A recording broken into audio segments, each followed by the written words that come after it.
আসসালামু আলাইকুম। বরকি খামারির ভাইদের জন্য একটি বিশেষ খবর। আপনারা যারা বরকির খামারি, এত রোদ যে কোনো দিনও মাঠে চড়াবেন না, কারণ বরকি পানির পিপাসায় কীরকম ছটফট করতেছে। ভিডিওটি অবশ্যই দেখুন, তাতে আপনারা যারা বরকির খামারি বরকি পালন করেন আপনাদেরই উপকারে আসবে। দেখুন বরকি পানি খাওয়ার জন্য একদম ছটফট করে বেড়াচ্ছে। আর এত বরকি দেখুন, অনেকগুলা বরকি, যেমনি 100 বরকি হবে।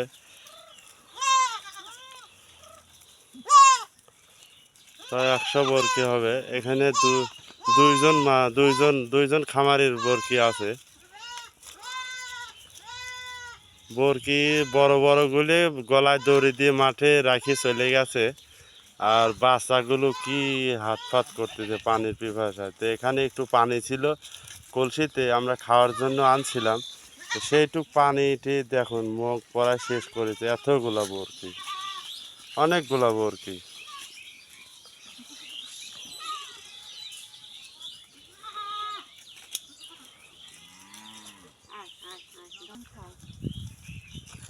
দেখুন মুখ বেলে চা আছে যে মনে হয় পানি দিবি, তো পানি আর কোথায় পাবো? যেটুক দেওয়া ছিল বরকি দেওয়া হয়েছে।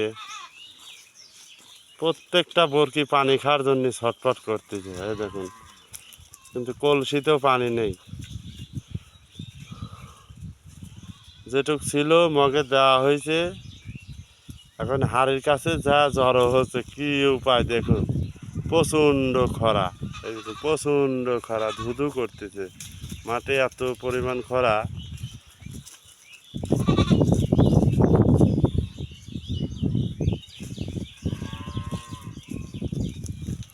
এখানে ছাগলের খামার হয়ে গেছে, খালি ছাগলই হয়ে গেছে।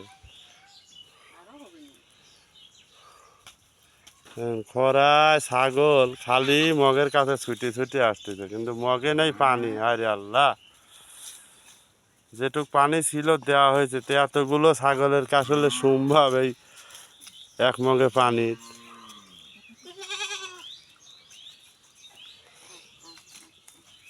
তো যারা খামারি বরকি খামারি ছাগল খামারি ভাইরা, আপনারা খেয়াল করবেন, খবরদারি এত রোদ্রে অবশ্যই আপনারা বরকি মাঠে রাখবেন না। একটু ছায়াযুক্ত স্থানে রাখুন, আর যতদূর সম্ভব বাড়িতে নিয়ে যাওয়ার ব্যবস্থা করুন। আর ভিডিওটি ভালো লাগলে অবশ্যই লাইক দিন, শেয়ার করুন, আর ইউটিউব চ্যানেল সাবস্ক্রাইব করুন, আর ফেসবুক পেজ ফলো দিন। সবাই ভালো থাকবেন, সুস্থ থাকবেন। এই গরমে বেশি বেশি পানি খাবেন, শরবত খাবেন।